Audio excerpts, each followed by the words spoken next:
So we're going to talk about a mission. A mission from the darkest days of World War II that was so audacious, so, frankly, insane, that it earned the nickname the greatest raid of all. And trust me, it lives up to the name.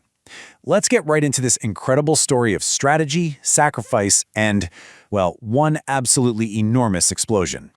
Okay, so everything, and I mean everything, in this story revolves around this one specific place. What you're looking at is the colossal Normandie dry dock in the French port of Saint-Nazaire. This thing was an absolute beast, the biggest in the world. It was built for giant ocean liners. But in 1942, it was in German hands, and for their navy, it was basically priceless. And right there, you have a massive problem for the Allies. They had to destroy this dock. It was critical.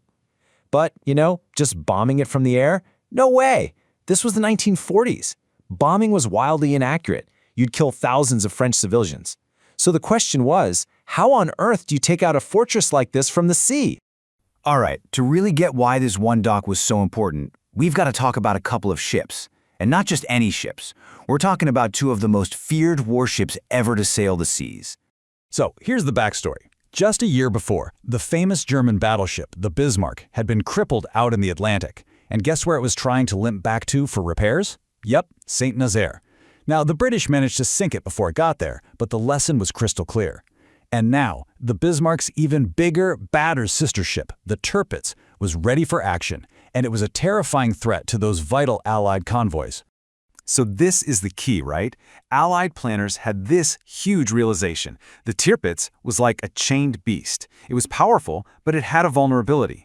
Without a safe place like the Saint-Nazaire dry dock to run to for repairs, the German Navy would never risk sending their most prized battleship out into the Atlantic. So the dock, it wasn't just a target, it was the Tirpitz's Achilles heel. Take out the dock and you neutralize the battleship. Okay, so conventional attacks are a no-go. What do? Well, the Allies had to get creative. And by creative, I mean they had to come up with something truly, truly unthinkable. They looked at everything. Bombing? We already talked about that. Way too imprecise. Too many civilian deaths. What about a classic spy mission? Special operations guys sneaking in. Impossible. The amount of explosives they'd need was just, you couldn't carry it. And a full-on naval attack? Forget it. The river leading up to the dock was shallow, and the German defenses were absolutely bristling with guns. They were completely stuck. Until some brilliant, or maybe crazy person came up with an idea. What if the weapon wasn't a bomb? What if the ship was the bomb? The plan was just wild. Take an old, obsolete destroyer, pack it full of explosives, and just ram it, full speed, right into the main dockades. A complete one-way trip. They called it Operation Chariot, and the plan itself was, on paper, brutally simple. Step 1, ram the gates with the explosive-filled ship. Step 2, Commandos jump off and destroy everything else. Pumping houses, machinery, you name it. Step 3, everybody jumps onto a bunch of small wooden boats and gets the heck out of there. Simple, right? But also unbelievably dangerous. And get this, the ship they picked for the job was HMS Campbeltown. This was an ancient American destroyer from World War I. It was basically a museum piece. So what they did was they stripped it bare to make it lighter so it wouldn't get stuck on the river sandbanks.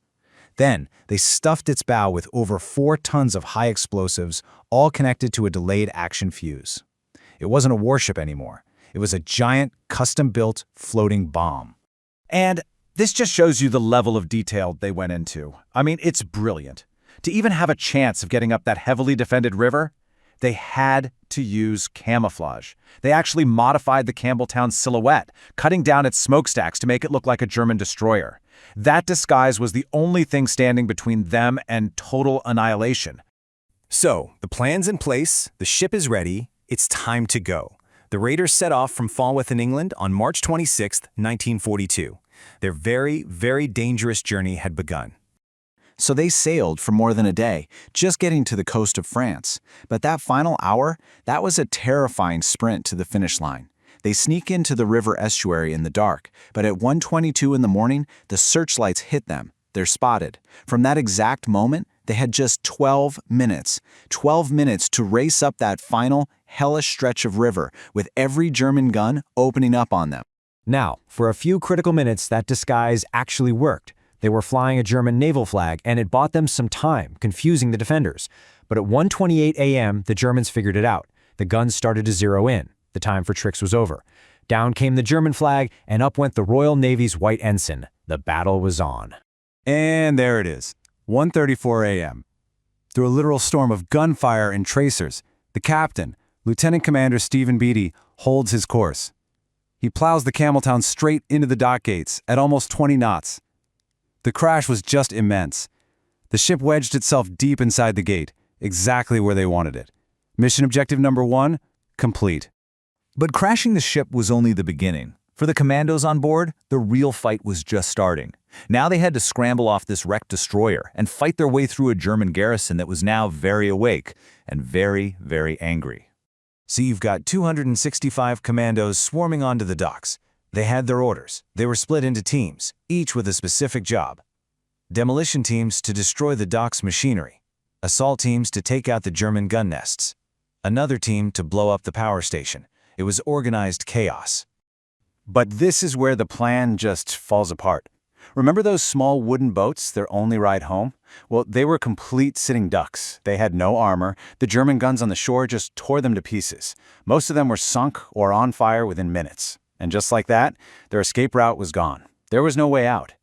Listen to this quote from one of the guys there, a wireless operator named Thomas O'Leary. It just captures the absolute terror on that river. He said, "I was down below with my tin hat because by now the bullets were going through the boat and out the other side. All our guns had jammed and most of the other ships were on fire. Can you even imagine? Their boats being turned into Swiss cheese, guns jammed, seeing all the other boats burning around them. The escape plan hadn't just failed, it was annihilated." So their ride home is at the bottom of the river. The commandos are now completely trapped. They're stuck deep inside a heavily defended enemy port, fighting for their lives. And the cost, it was just staggering. I mean, look at these numbers. Out of the 612 men who went on the raid, 169 were killed. Another 215 were taken prisoner. Do the math. Less than half of the men who left England made it back. The commandos didn't just give up. They fought their way into the town, trying to break out and escape overland. But they were surrounded, and they were running out of ammo. Most had no choice but to surrender.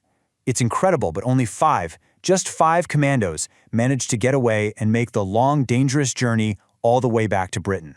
So, from the German perspective, this whole thing looked like a heroic but failed British raid, right? The fighting's over, the enemy is captured or dead, and all they have to deal with is a wrecked ship stuck in their dock. In fact, German officers and engineers started climbing all over the Campbeltown, taking a look at the damage, probably feeling pretty smug. And then it happened. Hours after it was supposed to, that hidden 4.5-ton charge finally detonated. The explosion was just catastrophic. It vaporized the front of the ship, killed about 360 Germans who were on or near it, and completely obliterated the dock gates. In one final, titanic blast, the mission was a success. The dock was gone, and it would stay that way for the rest of the war. You know, the bravery of these men was just off the charts. They received 89 decorations, including 5 Victoria Crosses. That's the highest award for valor you can get. This memorial stands today in Falmouth, the same port they sailed from, making sure that what they did, the price they paid, is never, ever forgotten. And the Tirpitz? It never dared to sail into the Atlantic. The raid worked. It was a complete strategic success. It was a plan born from pure desperation, carried out with unbelievable courage, and paid for with a terrible, terrible price. And that is why, all these years later, Operation Chariot is still remembered as the greatest raid of all.